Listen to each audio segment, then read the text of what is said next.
It started with a simple text, extending my stay, don't wait up Redheart, the kind of message a husband should have no reason to doubt. But something about it felt off.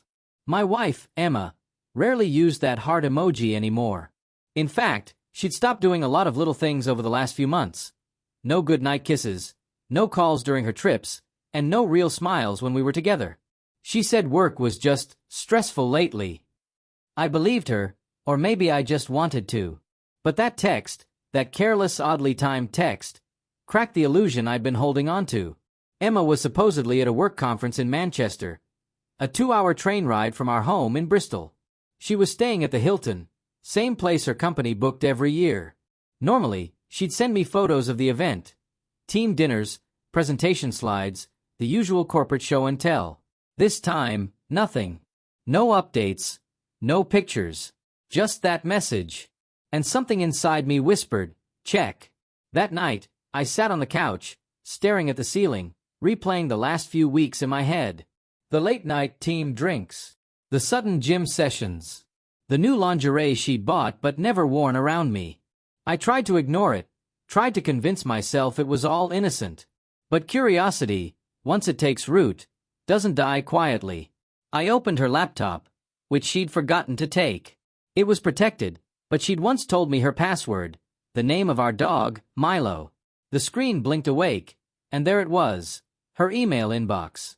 I wasn't looking for trouble, but trouble found me anyway. There was a chain of emails between her and someone named James Cooper. Subject line, conference logistics. But the tone, it wasn't corporate. It was personal, flirty even. The last email sent 2 days ago read, "Can't wait to see you again, same sweet as last time?" My stomach dropped. I clicked his name and saw his company email. He worked for a different firm, a partner company, one she'd mentioned before. Suddenly, the work conference wasn't about work anymore. I needed proof, not just for myself, but because I knew if I confronted her with nothing but suspicion, she'd twist it around. So the next morning, I took the first train to Manchester. The whole ride there, my hands trembled. I wanted to be wrong. God, I wanted to find her alone, exhausted from meetings, innocent as ever. But deep down I knew. When I reached the Hilton, I asked the front desk about Emma Lewis, conference guest. The clerk smiled politely and confirmed her stay, but said she'd checked in with someone else. My chest tightened. "Could you tell me the room number?" I asked, keeping my voice steady. He refused, of course. But he didn't stop me from walking into the bar. That's where I saw them. Emma and a tall man with brown hair, laughing in the corner booth. Her hand on his arm. Her wedding ring, gone. I froze. The noise of the bar faded, replaced by the pounding of my pulse. They looked comfortable, familiar. I didn't storm over. I didn't shout. Instead, I took out my phone and snapped a photo. My hands shook as I pressed the button, but I knew I'd need this moment frozen forever, the truth captured in pixels. I walked out before she saw me. My mind raced, anger, heartbreak, disbelief all blending into one sharp ache. On the train home, I stared out the window, her laughter still echoing in my ears. I didn't text her. I didn't call. I just waited.